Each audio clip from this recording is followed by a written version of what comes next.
O conselho mais incômodo que a filosofia já produziu é esse daqui. Quando tudo tá desabando na sua vida, se preocupe menos. E antes que você revire os olhos achando que isso é mais uma frase de bem-estar do influencer do Insta, escuta, esse conselho não veio de um coach motivacional. Veio do cara mais poderoso do mundo conhecido no pior momento histórico do império que ele comandava. Enquanto literalmente enterrava 6 dos próprios filhos e via 5 milhões de pessoas morrerem de uma peste para a qual ninguém tinha a cura. E ele, no meio disso, escreveu para si mesmo um diário que ninguém deveria ler. Se Marco Aurélio conseguiu se preocupar menos durante a peste antonina, talvez você consiga se preocupar menos com as adversidades da sua vida. E esse vídeo vai te explicar exatamente por quê. Marco Aurélio governou o Império Romano por 19 anos, de 161 a 180 d.C.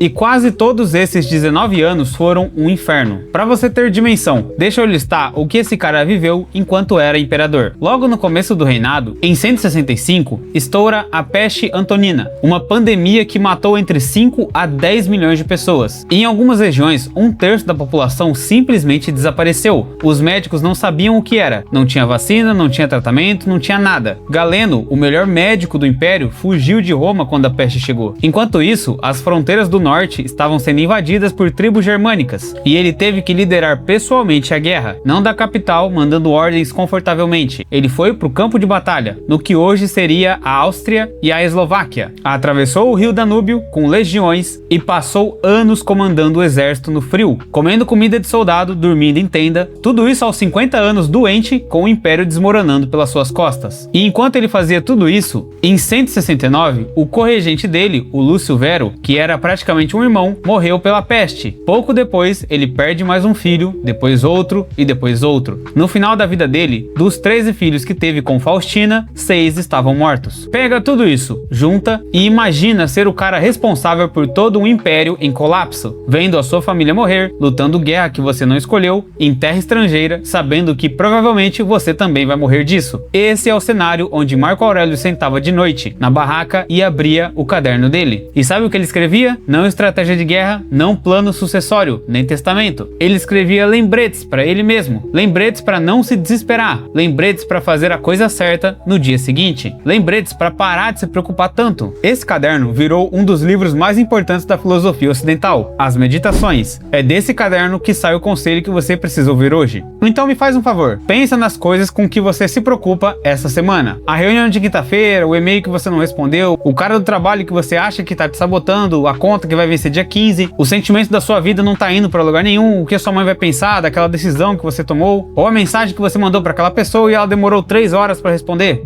o peso que você ganhou, o cabelo que tá caindo, a possibilidade do seu chefe descobrir que você não sabe tanto quanto finge saber. Lista comprida, né? E olha pra ela com sinceridade. Quantas dessas coisas dependem de você de verdade? Não na sua narrativa de vítima, na realidade prática. Quantas você pode efetivamente mudar fazendo algo agora? E quantas são só uma ruminação? Você sentado no sofá refazendo cenários, ensaiando conversas que nunca vão acontecer, prevendo desgraças que provavelmente nem chegam, gastando energia mental que daria para resolver 3 problemas reais. Pensa comigo, Marco Aurélio podia se preocupar com a peste, com toda razão. Era uma peste real matando milhões. Podia se preocupar com a guerra, com toda razão. Os germânicos estavam de fato cruzando a fronteira. Podia se preocupar com a sucessão, com o império, com o legado. Podia ter passado as noites dele em claro, em pânico, e ninguém iria julgar. E mesmo assim, ele escrevia para si, no meio daquele inferno, para se preocupar menos. Não porque o inferno não era real, mas porque a preocupação não resolvia o inferno. Ela só adicionava sofrimento ao sofrimento.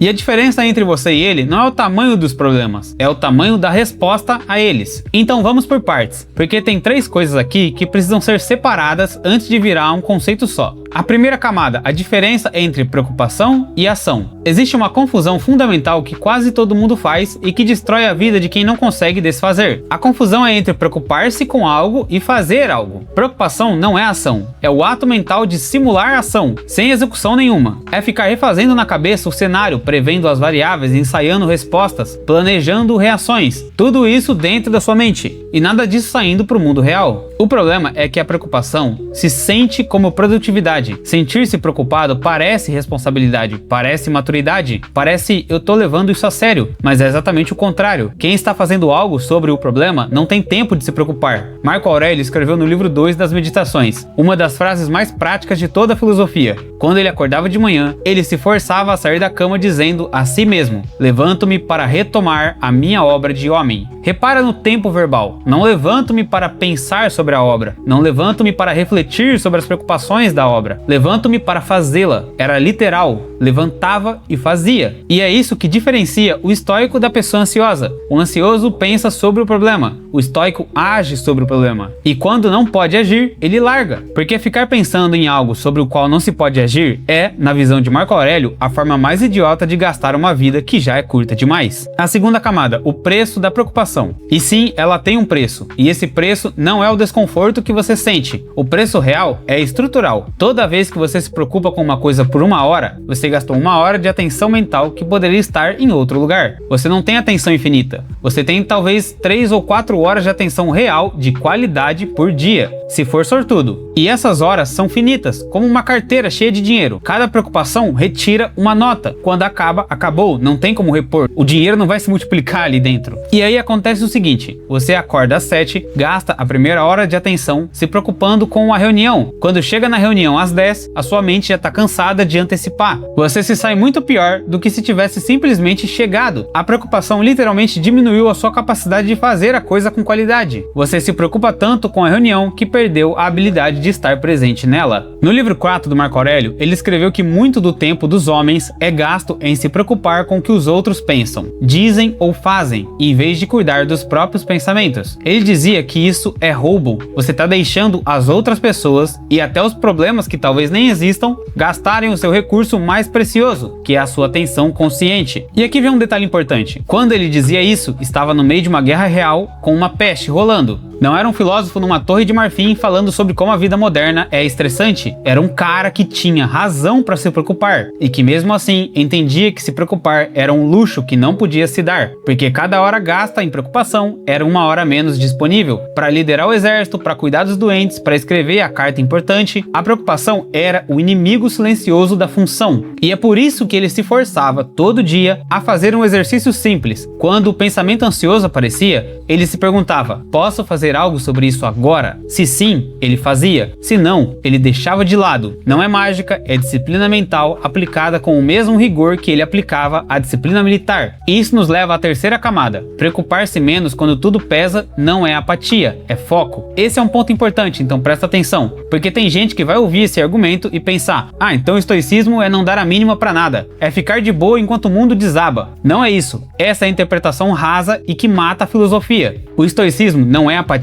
É o oposto. É a forma mais intensa possível de focar o que você sente e o que você faz. O estoico não se importa muito, mas se importa certo. Ele canaliza toda a sua energia emocional para coisas que efetivamente dependem dele e libera completamente o que não depende. Pensa de novo no Marco Aurélio na peste. Ele se importava profundamente. Ele perdia amigos, perdia filhos, perdia soldados e cada perda doía. As meditações são cheias de passagens onde ele lida com a dor da morte de pessoas próximas. Ele não era frio, e sim humano. A diferença é que ele não ficava paralisado pela dor. Sentia, processava e voltava à ação. Não passava semanas em pânico antecipando perdas futuras. Não ruminava sobre quem ia morrer no mês seguinte. Não gastava energia mental ensaiando o luto que ainda não tinha acontecido. Ele lidava com o que estava diante dele, e o resto deixa pro dia que chegasse. E o cínico vai dizer: ah, mas é fácil falar, ele era imperador, tinha poder, tinha recurso. Errado. Justamente porque ele era o imperador, ele tinha mais motivos para se preocupar que qualquer um. Cada decisão dele afetava milhões. Cada erro dele matava gente. Cada hesitação custava território. Você com a sua vida hoje, que pode afetar uma dúzia de pessoas, se preocupa mais que o cara que decidiu o destino de 50 milhões? Quando tudo pesa, preocupar-se mais não diminui o peso, ele multiplica, porque o peso real das circunstâncias continua igual, e você vai adicionando em cima de um peso imaginário, da preocupação, que duplica o sofrimento sem mudar nada na realidade. É o golpe mais idiota que o ser humano dá em si mesmo, e é o golpe que você dá em si toda noite, deitando na cama pensando em coisas que você não pode resolver às 3 da manhã. Por isso, Marco Aurélio escrevia para ele mesmo: lembre-se, isto também é suportável. Lembre-se, isto também passará. Lembre-se, você só tem que fazer a próxima coisa certa. E continuava. E é só isso que manteve o império inteiro e o homem inteiro pelos 19 anos do reinado dele. Não foi poder, não foi sorte. Foi a recusa disciplinada de gastar energia mental em coisas sobre as quais ele não podia agir naquele momento. Marco Aurélio morreu de peste em março de 180, em Vindobona, que hoje é Viena. Tinha 58 anos. Quando sentiu que ia morrer, os que estavam com ele começaram a chorar. E ele disse uma coisa que talvez seja a frase mais estoica que você vai ver hoje. Ele disse: "Por que vocês choram por mim?" Em vez de pensar sobre a peste e sobre a morte de tantos outros. Pensa no peso dessa frase. O cara tá morrendo. E em vez de receber a comoção dele para si, ele redireciona a atenção dos vivos para a dimensão real do problema. Não era a morte dele que importava, era a morte de milhões. E o que os vivos iam fazer com isso? E nós ficamos a vida inteira nos preocupando sobre o que o nosso colega achou de um e-mail, de uma mensagem. Olha, eu vou ser honesto com você. Esse vídeo não vai mudar nada se você sair daqui e voltar pro mesmo ciclo. Você vai esquecer Marco Aurélio em 3 dias. E na próxima vez que tudo pesar, você vai se preocupar mais. Vai perder noite de sono, vai ruminar a conversa, vai antecipar a desgraça e vai sofrer 2 vezes mais. Uma pelo que está acontecendo e outra pelo que você imagina que vai acontecer. A pergunta que eu deixo pra você é simples. Quando tudo desabar de novo na sua vida, e vai desabar, você vai escolher ser o cara que adiciona pânico ao caos ou o cara que respira fundo e faz a próxima coisa certa? Marco Aurélio escolheu não se preocupar por 19 anos consecutivos no meio da pior pandemia da antiguidade, da pior guerra da fronteira e da morte sequencial dos próprios filhos, e você não consegue escolher isso para a próxima reunião de quinta.